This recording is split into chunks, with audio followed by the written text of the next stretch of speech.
So, for situations where you need to distinguish naman yung independent variables or ordinal scale variables, we now use the Summers D sub VA. So the Summers D is also a measure of association between pairs of ordered ordinal variables, similar to the gamma statistic. However, Summers D distinguishes the independent variables in the given dataset. Hence, it is referred as the asymmetric counterpart of the gamma statistic. Consider two ordinal variables where A is the independent variable and B is the dependent variable with values arranged by magnitude, such as a sub 1 is less than a sub 2 and a sub 2 is less than a sub 3, and so on. And b sub 1 is less than b sub 2 and b sub 2 is less than b sub 3, and so on. The population parameter describing the association between these variables can be written as delta sub VA. Switching the notations for the independent variable to be B and the dependent variable to be A, the population parameter is given by delta A sub B. This asymmetric notation reflects the asymmetric nature of Summers D. So the population parameter delta is calculated as the difference between the probability of concordant pairs and the probability of discordant pairs. And this is estimated using the Summers D statistics, D sub BA. So for the data, tulad lang ng nasa gamma statistic G, the data consists of two sets of ordinal variables with K categories under variable A and R categories under variable B, and overall N observations. It can be constructed into an R by K contingency table. And same notations lang din naman siya from the gamma statistic. So, nataanan ko na lang siya. Now, dito naman papasok yung paggamit natin ng M plus IJ and M minus IJ sa sum of frequencies. So again, ito yung notations niya. M plus IJ is the sum of all frequencies on the left side and above the IJ itself. And M minus IJ is the sum of all frequencies on the right side and above the IJ itself. So as an example, we will use the same contingency table from the gamma statistic.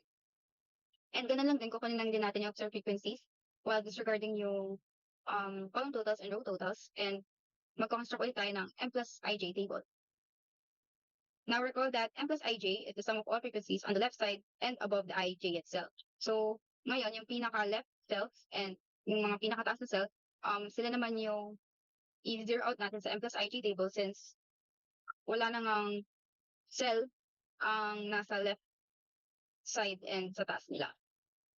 Now, when getting M plus 33, we will refer to N sub 33, which is here is 172.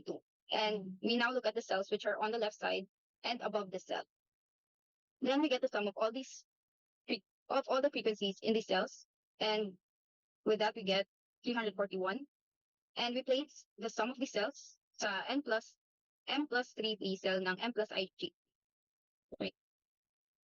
Now, following this pattern, we have the following M plus IJ table. And solving for M minus IJ, using the observed frequencies, then we construct another M minus IJ table. And recall that M minus IJ naman is the sum of all frequencies on the right side and above the IJ itself.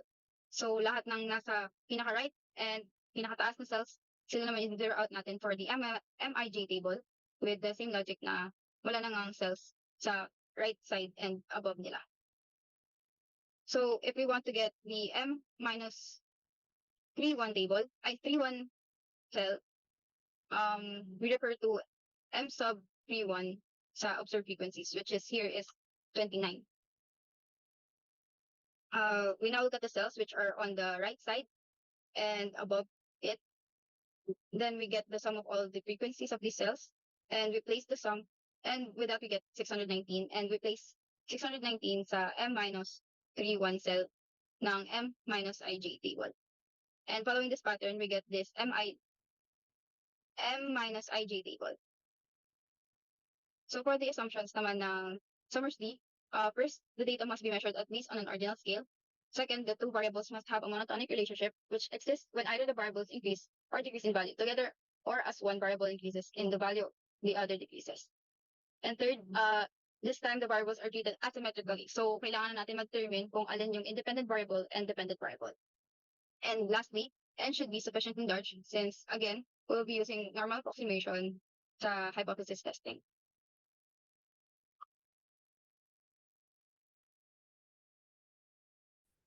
Hi, this is Jessica Perzo, and I'm here to discuss the procedure and remarks on Somersby.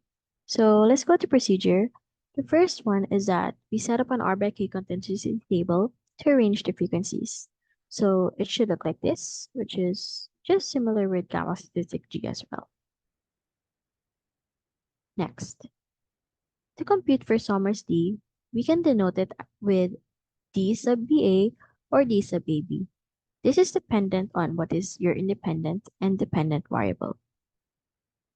Note that whatever is the second one here is your independent variable. So for D sub BA, we have A as our independent variable and B is the dependent variable. While here we have A as our dependent variable and B as our independent variable. We have these formulas where big N sub C and big N sub D still follows how it was defined in a formula for the gamma statistic G. And note that the only difference here is that this C sub j squared and R sub I squared are just taken as the column totals and row totals. Next, we test for the null hypothesis that delta sub BA is equal to 0 versus the alternative hypothesis that delta sub BA is not equal to 0 or delta sub BA is greater than 0 or delta sub BA is less than 0. If we are looking at D sub AB, we can just interchange this notation. Next, we get the test statistic Z, which is given by this formula. So now we have a variance, which is given by this formula. And if you would look at this, these are the sum of frequencies that were discussed in gamma statistic G. So now we are also using the big M's. And for this, since A is our independent variable, we look at the column totals for the denominator. But when the sample is assumed to be from a uniformly distributed population, this can be simplified to this. What we mean by uniformly distributed population is that all cells in the table have equal proportions. This means that um, when we do 1 over RK or 1 over N, the grand total, they should all be the same. And if it does satisfy that, we can use this much easier variance computation. And here we are just using the dimensions of R and K. Now, if you're using D sub AB, these are our formulas. And the only changes here is that since B is our independent variable this time, we are now looking at the row totals. And here, we just interchanged R and K from the formula here in the last slide. This is R squared, this is K plus 1, R squared and K minus 1. But this time here, this is K squared minus 1, R plus 1, K squared, and R minus 1. So again, this would only be used if the sample is assumed to be from a uniformly distributed population. Now for our decision criterion, for an alternative hypothesis that delta sub B is greater than 0, we reject H null if Z is greater than or equal to Z sub alpha. For delta sub BA less than 0, we reject H null if Z is less than or equal to negative Z sub alpha. For delta sub BA not equal to 0, we reject H null if the absolute value of Z is greater than Z sub alpha over 2. So again, if we are looking at D sub AB, we can just interchange this notation. And again, we use table 8.1. For the remarks, the value of Somers D ranges from -1 to 1. Having -1 or 1 as a value means that the independent variable predicts the dependent variable. A value of 1 indicates that all pairs of variables agree, that is, they have a positive relationship. A value of -1 indicates that all pairs of variables disagree, they have a negative relationship. And a value of 0 means that the independent and dependent variables have no relationship. When we compare Somers D with the gamma statistic G, they are similar because they are both measures of association. However, the only difference is that Somers D is used for asymmetric measures as it differentiates between the independent and dependent variables. It is important to note here in Somers D what the independent variable is and what the dependent variable is, since from the notation itself, D sub BA or D sub AB already matters with the formulas that are being used. Lastly, for the remarks, as the contingency table's dimensions increase, the value of D also increases. Hi again, this is Kaya. To better understand and illustrate the concepts we have discussed before, let's try answering the following examples. For the first example, a training manager is investigating the relationship between different levels of training and job performance among employees in a company. They surveyed 150 employees and collected the following data. So for this example, we have the training level as our independent variable, siya yung ating A, and job performance as our dependent variable, siya yung ating B, na siya din ang ating row variable. So, ang categories for our dependent variable ay poor, satisfactory, excellent, outstanding, and ang categories naman para sa ating independent variable are basic, intermediate, and advanced. Given na rin sa table na to, yung row totals and yung ating column totals. For this one, we will have to solve the Summers DBA based sa layout ng ating data. So the formula for this one is 2 times the number of concordant pairs minus the number of discordant pairs all over n squared minus the summation ng ating column squared totals.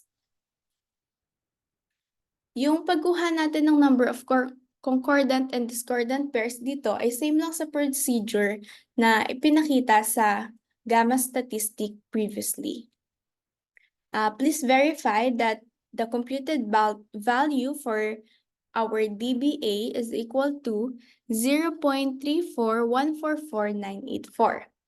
Since our DBA is equal to 0.3414, there is a positive association between employee training levels and job performance. This suggests that as the training level of an employee advances, job performance tends to be better as well. For our hypothesis testing naman, we will test the following hypothesis. For HO, delta BA is equal to 0 versus delta BA is not equal to 0. Our test statistic is given by Z equals DBA all over the square root of variance ng DBA. Paano nga ba natin kinukuha yung variance ng DBA? Merong dalawang formula na present before, pero for this type of question, we will have to use the first formula, yung mas mahabang formula. And given this, we will plug in the following values. Mahaba siya, paki-verify na lang na ang mako-compute nyo is 0.00555,11336. Since nakuha na natin yung variance ng DBA, ipa-plug in naman natin siya sa formula para sa test statistics. Makukuha naman nating value dito ay 4.581212644. For our critical region, we will reject HO if the absolute value of Z is greater than or equal to 1.96.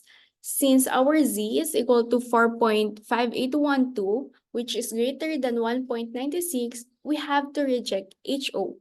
At 5% level of significance, we have sufficient evidence to conclude that there is a significant association between the dependent variable job performance and our independent variable employee training level.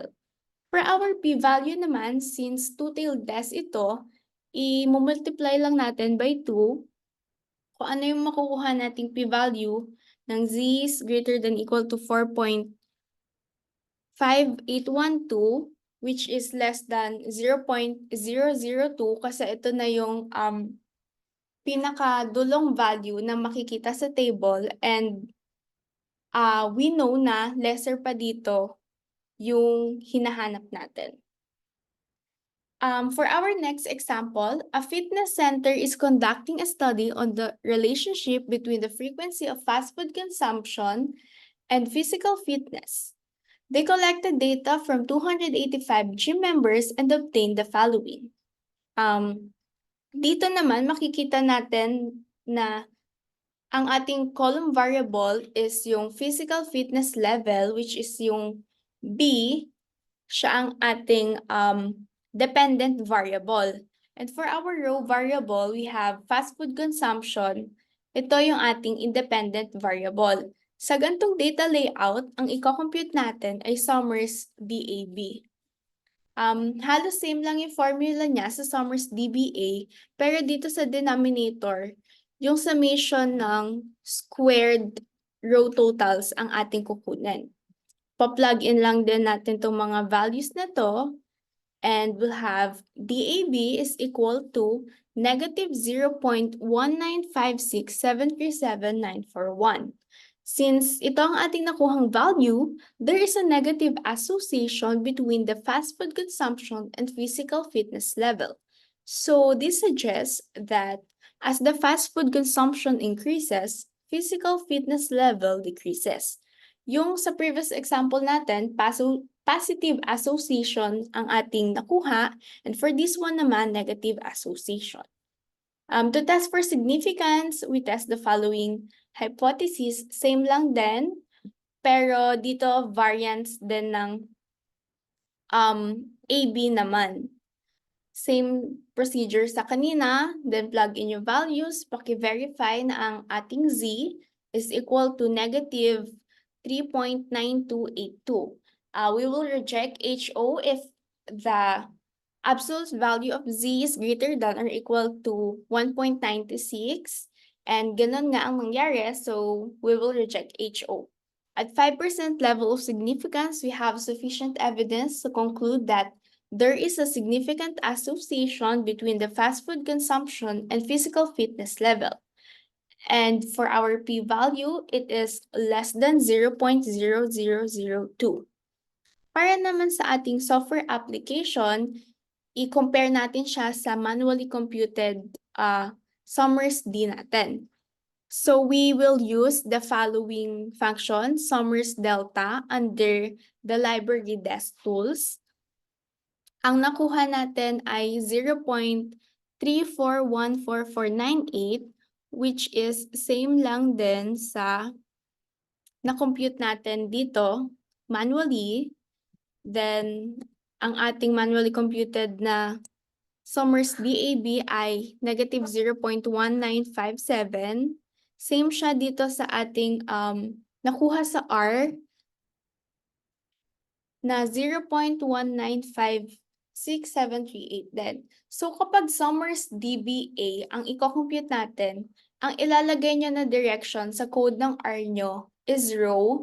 Then for Summers DAB naman, ang ilalagay nyong direction is column. That is all. Thank you.